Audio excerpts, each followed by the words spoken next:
नमस्ते दोस्तों, मैं आपका दोस्त अमित। आप सबका मेरे यूट्यूब चैनल में बहुत बहुत स्वागत है। आज हम बात करेंगे फार्मा होलसेल बिजनेस के बारे में। फार्मा में अगर आपको होलसेल में कोई भी बिजनेस शुरू करना है होलसेल में, तो उसमें अलग अलग प्रकार के आप मॉड्यूल्स में काम कर सकते हैं। जैसे कि फार्मा में एलोपैथिक है, देन जेनेरिक्स है, देन सर्जिकल है, देन एफएमसीजी है, देन होम्योपैथिक भी है। तो इनमें से आपको कौन सा करना है? देखिए, आप सिंगल भी कर सकते हैं या फिर कंबाइन में भी होलसेल कर सकते हैं। तो कंबाइन में अगर आपको करना है तो मैं सजेस्ट करूंगा एलोपैथिक प्लस ओटीसी आप कर सकते हैं। अदरवाइज जेनेरिक्स प्लस सर्जिकल भी आप कर सकते हैं। अदरवाइज जेनेरिक सर्जिकल आयुर्वेदिक ये भी आप कर सकते हैं। ठीक है, तो ये कॉम्बिनेशन में भी आप कर सकते हैं, लेकिन कॉम्बिनेशन में आपको कई ज़्यादा इन्वेस्टमेंट लगेगी और नंबर ऑफ प्रोडक्ट्स काफ़ी ज़्यादा होंगे। तो अगर आप सिंगल हैंडेड करना चाहते हैं, ज़्यादा आपको एक्सपीरियंस नहीं है, एंट्री लेवल पे है, तो मैं सजेस्ट करूंगा कौन सा भी एक होलसेल आप सिलेक्ट करके उसके अकॉर्डिंगली जाइए। लेकिन हर एक का होलसेल का मॉडल मतलब काम करने का तरीका अलग है। ठीक है, भले ही वहाँ पे आपको जो प्रॉफिट मार्जिन है तो एवरेज 10% मिलता है, ठीक है, सब में, लेकिन कस्टमर रेंज अलग है। आपको काम करने का मतलब जो रिटेलर को अप्रोच करना है, देन ओनली रिटेलर यहाँ पे कस्टमर नहीं है, कोई होलसेल का कस्टमर डायरेक्टली हॉस्पिटल्स भी होते हैं। ओके, तो इस वीडियो में हम देखेंगे कि कौन से होलसेल बिजनेस है और आपके लिए कौन सा होलसेल बिजनेस सही रहेगा। ठीक है, तो चलिए इस वीडियो को स्टार्ट करते हैं। स्टार्ट करने से पहले मैं आपको बता दूं, अगर आप फार्मा होलसेल के बारे में इन डेप्थ सीखना चाहते हैं तो आप ज्वाइन कर सकते हैं हमारा 9 days workshop on pharma wholesale business management. यहाँ पे हम पूरे डिटेल में बताते हैं कैसे शुरू करना है, कैसे ग्रो करना है, मल्टीप्लाई कैसे करना है, हर चीज वहां पे हम बताते हैं। तो उसकी पूरे डिटेल्स मैं डिस्क्रिप्शन में दे दूंगा। चलिए वीडियो को शुरू करते हैं। सबसे पहले बात करेंगे FMCG, okay, fast moving consumer goods मतलब कॉस्मेटिक्स। आपने देखा होगा कई सारे रिटेल स्टोर्स में शैम्पूज, कंडीशनर्स होते हैं, देन पर्सनल केयर प्रोडक्ट होते हैं, ओरल केयर मतलब टूथब्रश वगैरह होता है, right, then sanitary pads, napkins, मतलब इसमें भी कई सारे रेंजेस है। जैसे हाइजीनिक प्रोडक्ट्स भी है, जैसे हार्पिक वगैरह आपने देखा होगा, ठीक है, एंड जैसे बोर्नविटा जैसे पाउडर्स भी आते हैं। ओके, मतलब इसमें नंबर ऑफ रेंजेस है, कई सारी बड़ी रेंज है और कई कंपनीज इसमें वर्क करती है। तो एफएमसीजी अगर आपको करना है तो थोड़ा डिफिकल्ट होता है शुरुआत में, क्योंकि एफएमसीजी की कंपनी जो है वो खुद इतना स्ट्रॉन्ग मार्केटिंग करती है कि उनको होलसेलर का सपोर्ट सिर्फ सप्लाई चेन के लिए ही रहता है। ठीक है, और इसके लिए वो ज्यादा होलसेल नहीं देते ऑथोराइज। अगर आपने देखा होगा एरिया में तो एक या दो ही ऑथोराइज होलसेल होंगे, मोस्टली एक ही रहता है। बड़ी सिटी होगी तभी भी उनको एक ही होलसेल एक पर्टिकुलर एरिया में वो अपॉइंट करते हैं, क्योंकि क्या होता है ना,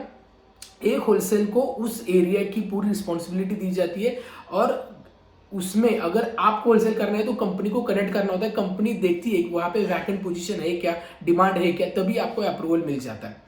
तो होलसेल में एफएमसीजी में डिस्ट्रीब्यूटरशिप लेना थोड़ा डिफिकल्ट है, डायरेक्ट डिस्ट्रीब्यूटरशिप, लेकिन हाँ आप ट्रेड कटिंग में कर सकते हैं, डायरेक्ट डिस्ट्रीब्यूटर से स्टॉक लेके कर सकते हैं। यहाँ पे काफी डाइवर्सिफाइड रेंज है, इसके लिए प्रॉफिट मार्जिन कम ज्यादा होता है, किसी को अच्छा है किसी को कम है, बट अल्टीमेटली एक 10% ऑन एन एवरेज आप पकड़ सकते हैं, 8 to 10%। ठीक है, तो ये होलसेल आपको तभी करना है जब आपके एरिया में रिक्वायरमेंट से कोई प्रोडक्ट डायरेक्टली वहां पे आता ही नहीं, आपके रिटेलर के यहाँ पे कोई आता ही नहीं है। ठीक है, आता नहीं है इन द सेंस आपके यहाँ पे नंबर ऑफ रिटेलर है लेकिन प्रॉपर सर्विसेज नहीं उस पर्टिकुलर होलसेल की, और वो होलसेल दूसरी जगह पे जिसका आपके एरिया तक का रेंज काफी मतलब डिस्टेंस बहुत ज्यादा है। तो हो सकता है आपके एरिया में नए होलसेल के बारे में कंपनी सोच रही हो, तो अगर आप अप्रोच करते हैं डेफिनेटली आपको चांस हो सकता है। लेकिन इसमें सिक्योरिटी डिपॉजिट भी हाई होता है, देन आपकी इन्वेस्टमेंट भी ज्यादा होती है। यहाँ पे क्या होता है ना, कंपनी एक डिसाइड करती है पर्टिकुलर अमाउंट आपके गोडाउन में उतना स्टॉक होना ही चाहिए।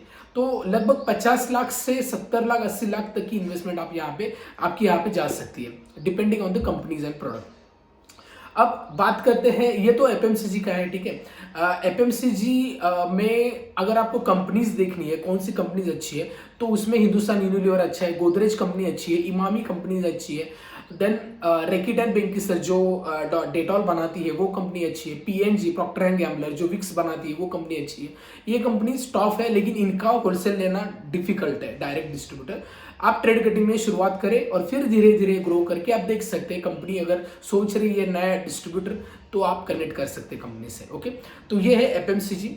इन्वेस्टमेंट हाई अगर आपके पास करना है, मतलब ज्यादा इन्वेस्टमेंट है आपके पास, जैसे मैंने 50 लाख से ऊपर बताया, तो आप ये बिजनेस कर सकते हैं। मतलब बल्क में बिजनेस तो है लेकिन इन्वेस्टमेंट काफ़ी ज़्यादा है। इवन यहाँ पे मार्केट में भी ये क्या है ना, ये एफएमसीजी का मोस्टली क्रेडिट कम रहता है रिटेलर को क्रेडिट ज़्यादा देती नहीं है, कैश वाला ही बिजनेस ज़्यादा है ये, ठीक है। तो थोड़ा सा इसमें रिलीफ है compare to the other agency, मतलब compare to other distribution models. तो ये होगा एफएमसीजी। अब बात करते हैं होम्योपैथिक अगर आपको होलसेल करना है तो आपके एरिया में रिक्वायरमेंट होनी चाहिए।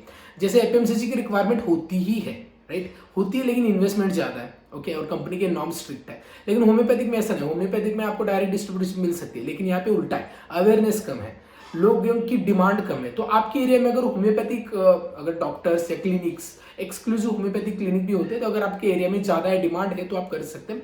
ये थोड़ा कम इन्वेस्टमेंट में होता है, जैसे कि लाइक 8 to 10 लाख तक की इन्वेस्टमेंट में आप ये शुरू कर सकते हैं। इसमें प्रॉफिट मार्जिन भी 10% है, लेकिन इससे ज़्यादा भी मिलता है। यहाँ पे प्रॉफिट मार्जिन ज़्यादा मिलता है, जो डाइल्यूशंस होते हैं, टाइट्रेशंस होते हैं, जो लूज में आप मेडिसिन देते हैं, वहाँ पे प्रॉफिट मार्जिन अच्छा है आपको। बात करते हैं इसमें कौन कौन सी कंपनीज अच्छी है। और कंपनी की बात करें तो यहाँ पे SBL, Schwabe, okay, doctor Reckeweg, Adel, okay.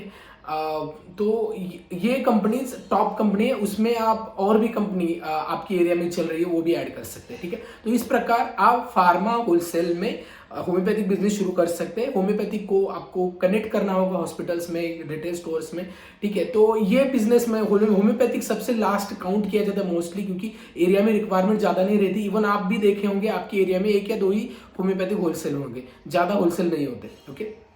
तो ये होम्योपैथिक है। इसके बाद आयुर्वेदिक की डिमांड अच्छी है, ठीक है। हर रिटेल स्टोर में आयुर्वेदिक प्रोडक्ट होते ही है। अब यहाँ पे आपको देखना है कि आपके एरिया में अगर Ayurvedic stores, exclusive Ayurvedic store होते हैं या फिर हॉस्पिटल्स होते हैं, आप हॉस्पिटल को सप्लाई कर सकते हैं, स्टोर्स को भी सप्लाई कर सकते हैं। 10% एवरेज प्रॉफिट मार्जिन होता है। कम इन्वेस्टमेंट में बिजनेस शुरू करना है। यहाँ पे ड्रग लाइसेंस भी नहीं लगता मोस्टली, अगर मेडिसिन नहीं है उस प्रोडक्ट में, कोई केमिकल नहीं है, तो डेफिनेटली आप कर सकते हैं। और इन्वेस्टमेंट भी कम है, लगभग 8 लाख 10 लाख जो भी है उस इन्वेस्टमेंट में आप कर सकते हैं। और यहाँ पे कंपनीज कौन सी अच्छी है, बैद्यनाथ है, देन डाबर है, देन शारंगधर है। अब यहाँ पे डायरेक्ट कंपनी कौन कौन सी है, डायरेक्ट कंपनी है। अब यहाँ पे अच्छी कंपनीज कौन सी है, टॉप कंपनी, तो सांडू हेल्थ केयर है, देन संतुलन, देन पतंजलि, ठीक है। इसके बाद ये बैद्यनाथ है, देन शारंगधर है, ओके, देन चरक फार्मा है, ओके। तो ये सारी कंपनीज है, उसमें और भी कंपनीज है, लेकिन ये कंपनीज है। कुछ कंपनी का प्रॉफिट मार्जिन कम है, जैसे संतुलन को प्रॉफिट मार्जिन काफ़ी कम है, लेकिन एक बैद्यनाथ हो, डाबर हो, एक एवरेज प्रॉफिट मार्जिन देते हैं आपको। तो ये बिजनेस कम इन्वेस्टमेंट में भी आप कर सकते हैं, कम से कम डॉक्यूमेंटेशन में कर सकते हैं, लेकिन एरिया में डिमांड आपको दिख रही है, तब आप ये बिजनेस को स्टार्ट करें। इसके बाद नेक्स्ट है सर्जिकल्स, ओके।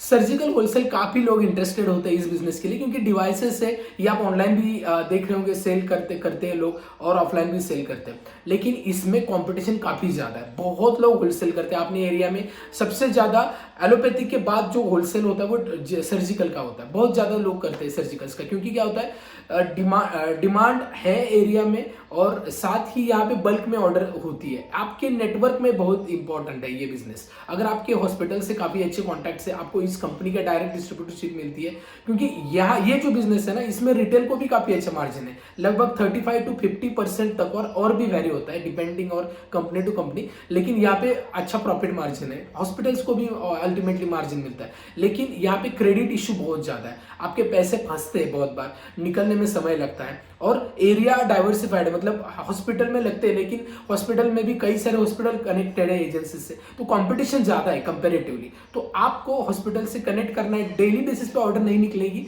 समय लगेगा जनरेशन में, लेकिन हाँ ये बिजनेस काफ़ी अच्छा है, ओके। आपको अगर 1-2 बड़े हॉस्पिटल्स भी मिल गए तो डेली ऑर्डर भी आपको मिल सकती है उनकी।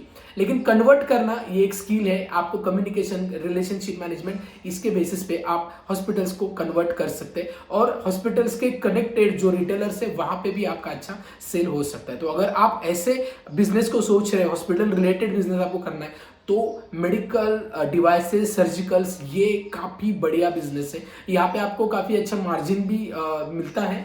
मार्जिन यहाँ पे क्या होता है ना, 10 to 15% मार्जिन होता है, लेकिन जो लोकल कंपनीज होती है, कुछ कंपनीज नहीं आई तो वो 20% तक भी मार्जिन आपको प्रोवाइड करती है, ठीक है। लेकिन आपका कनेक्शन होना चाहिए, आपके काउंटर्स अच्छे होने चाहिए, आपका रीच होना चाहिए, तब जाके आप यहाँ पे काफ़ी अच्छा बिजनेस बिल्डअप कर सकते हैं। ये हो गए सर्जिकल। ओके, तो सर्जिकल में कंपनी कौन सी है? टाइनॉर है, विस्को है, डॉक्टर मॉर्पिन है, फ्लेमिंगो है। ओके, और भी कंपनी आपके लोकल एरिया में होगी, वो भी आप यहाँ पे सोच सकते हैं। इसके बाद नेक्स्ट बिजनेस है जेनेरिक। जेनेरिक बिजनेस के लिए आपको रिटेलर का स्ट्रॉन्ग कॉन्टैक्ट होना चाहिए। रिटेलर आपके यहाँ पे नहीं आते, यहाँ पे आपको आपकी जरूरत है, आपको रिटेलर तक जाना है। तो जेनेरिक बिजनेस भी सर्जिकल जैसा ही कॉम्पिटिटिव हो चुका है। बहुत एरियाज में जेनेरिक्स ऑलरेडी शुरू हो चुके हैं।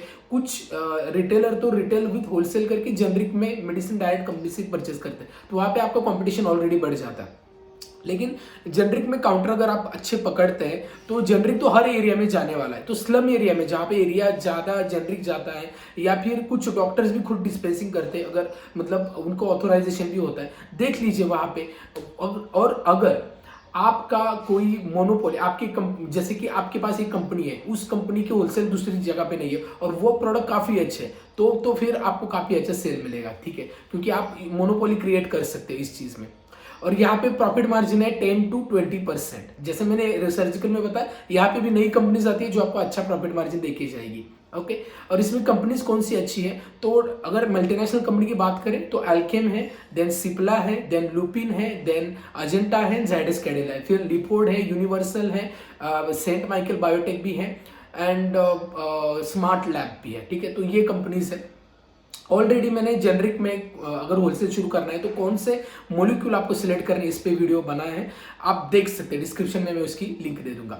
इसके बाद नेक्स्ट और सबसे डिमांडेड होलसेल है वो है एलोपैथिक होलसेल, क्योंकि हर एक मेडिकल स्टोर में 60% से भी ज़्यादा जो सेल होती है वो एलोपैथिक की होती है। ठीक है, और कई एरिया पे तो 100% होती है। ठीक है, जो हॉस्पिटल में कनेक्टेड है वो डॉक्टर बाकी का लिखते ही नहीं कुछ, तो वो स्टैंडर्ड ही लिखेंगे, क्योंकि इसकी डिमांड हाई है और आगे जाके काफ़ी ज़्यादा बढ़ेगी। क्योंकि क्या है, वो MNC company, top MNC company के ही ब्रांड होते हैं, तो एरिया की डिमांड तो वहाँ पे है as comparative to other wholesale. इसकी डिमांड सबसे हाई रहेगी और इसमें इन्वेस्टमेंट भी है।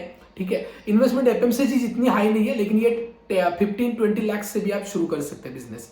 आपको यहाँ पे पहले डायरेक्ट डिस्ट्रीब्यूटरशिप नहीं मिलेगी, ट्रेड कटिंग में बिजनेस करना पड़ेगा, फिर आगे 5-6 साल के बाद आपको डायरेक्ट डिस्ट्रीब्यूशन मिल सकती है। इसमें प्रॉफिट मार्जिन 10% एवरेज मिलता है। यहाँ पे फिक्स प्रॉफिट मार्जिन होता है, प्रोडक्ट्स की फिक्स होती है, जैसे जेनरिक में ऊपर नीचे होता है, सर्जिकल में होता है, ऐसे स्टैंडर्ड में नहीं होता। और यहाँ पे अगर कंपनी की बात करें तो सारी टॉप एमएनसी कंपनीज, आपको इसके बारे में ज़्यादा बताने की जरूरत नहीं होगी। सन फार्मा है, ओके, देन अल्केम है, इसके बाद सिप्ला है, इसके बाद जाइडस की कैडिला है, इसके बाद यूएसवी कंपनी है, हेट्रो है, एफडीसी है, मैनकाइंड है, इंडोको है, ब्लू क्रॉस है, बहुत कंपनीज है।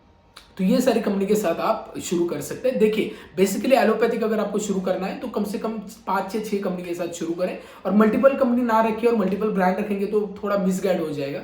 इसके लिए प्रॉपरली जो कंपनी आप रखें उसका प्रोडक्ट रेंज बढ़ाने की कोशिश करें, ना कि 10 कंपनी है और उसके छोटे छोटे ब्रांड है, कम ब्रांड है, तो आपको वहाँ पे कम ब्रांड ज़्यादा नहीं है, इसके लिए ऑर्डर भी ज़्यादा नहीं मिलेगी। ठीक है, तो आपके होलसेल का बिजनेस कैसे बढ़े, डेली ऑर्डर कैसे बढ़े, इस पे ऑलरेडी एक वीडियो बना है, इसकी लिंक भी मैं डिस्क्रिप्शन में दे दूंगा, वो वीडियो भी देख लीजिए। ओके, तो इस प्रकार ये सारे होलसेल हैं।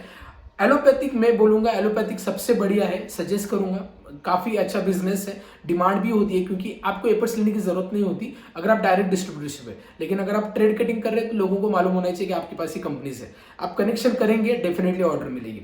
जेनरिक आपका स्ट्रॉन्ग कनेक्शन होना चाहिए, नॉलेज आपको होनी चाहिए, सर्जिकल हॉस्पिटल स्ट्रॉन्ग नेटवर्किंग होना चाहिए आपका। आयुर्वेदिक आपकी एरिया की डिमांड देके फिर शुरू करें। होम्योपैथिक का अवेयरनेस पहले करना चाहिए और फिर आपको देखना चाहिए। और एफएमसीजी तो हाई वैल्यू बिजनेस है, लेकिन डेफिनेटली अगर आपके पास उतना इन्वेस्टमेंट करने की तैयारी और रिक्वायरमेंट है, आप कर सकते हैं। ठीक है, तो उम्मीद करता हूँ ये वीडियो में आपको पता चल गया होगा कि कितने प्रकार के होलसेल है और आप कौन सा होलसेल आपको करना चाहिए और कौन सा बेस्ट रहेगा। ठीक है, तो फिर भी अगर आपको होलसेल बिजनेस के बारे में इन डेप्थ जानकारी चाहिए, जैसे होलसेल बिजनेस शुरू कैसे किया जाता है, उसमें इन्वेस्टमेंट कितनी होती है, डॉक्यूमेंटेशन कौन से होते हैं, रिटेलर से कैसे कनेक्ट करें, प्रॉफिट मार्जिन कितना होता है, then financial management, man power management, expiry management, हर चीज हम सिखाते हैं। 9 days workshop on pharma business management. Okay, तो इसकी लिंक मैं डिस्क्रिप्शन में दे दूंगा। बहुत कम दिन बचे, बैच शुरू होने वाली है, तो अगर आपको उसमें ज्वाइन करना है ये नंबर पे आप कॉल कर सकते हैं या डिस्क्रिप्शन में मैं गूगल फॉर्म दे दूंगा, वो फिलअप कर सकते हैं।